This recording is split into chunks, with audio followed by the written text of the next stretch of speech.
सुमैला अपने कमरे में लेटी हुई थी। उसको लाइट बंद करके सोने की आदत थी।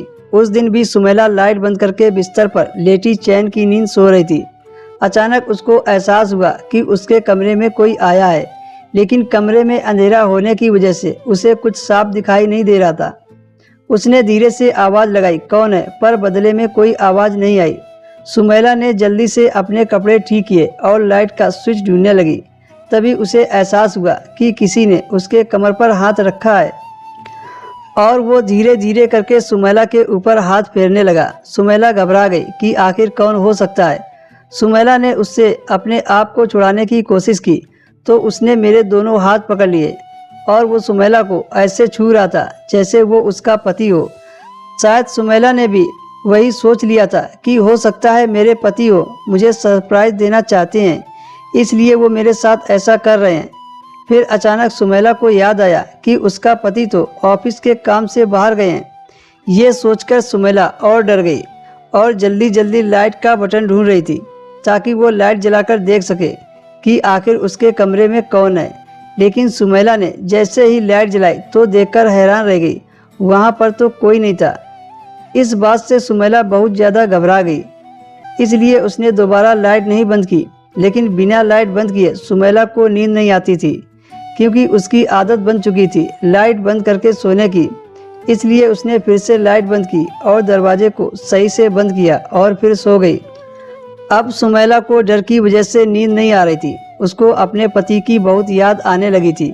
खैर, जैसे तैसे सुमैला ने वो रात काट ली और सुबह उठकर सबके लिए नाश्ता बनाया और सभी को नाश्ता दिया। सुमैला के परिवार में एक देवर और एक जेठ और उसके सास ससुर रहते थे। सुमैला की जेठानी मायके गई हुई थी, इसलिए जेठ अनिल का सारा काम सुमैला करती थी। पूरा दिन सुमैला ने काम किया। रात को खाना खाकर सुमैला अपने कमरे में सोने को चली गई। बहुत थक जाने की वजह से सुमैला लेटते ही सो गई। सुमैला को लेटे हुए करीब आधा घंटे हुए थे कि आज उसे फिर से एहसास हुआ कि जैसे उसके कमरे में फिर से कोई आया है। सुमैला की नींद खुल गई और बिस्तर पर उठकर बैठ गई और आंख मलते मलते अंधेरे में देखने की कोशिश करने लगी। घबराहट के मारे उसका गला सूख गया था कि तभी किसी ने उसके पैर पकड़ लिए और वो धीरे धीरे मेरे पैरों को सहला रहा था। सहलाने की वजह से सुमैला को मज़ा तो आ रहा था, लेकिन साथ में उसे डर भी लग रहा था। सुमैला ने अपना पैर छुड़ाते हुए अंधेरे में ही पूछा, कौन हो तुम? पर उधर से कोई आवाज़ नहीं आई। मैं फिर से जल्दी से लाइट ऑन करने के लिए जाने लगी। तभी उस आदमी ने मुझे अपनी बाहों में भर लिया और मुझे वापस बिस्तर पर बैठा दिया और धीरे धीरे वो ऐसी हरकत कर रहा था जिससे मुझे अपने पति की याद आ रही थी और एक तरफ से मुझे घिन भी हो रही थी।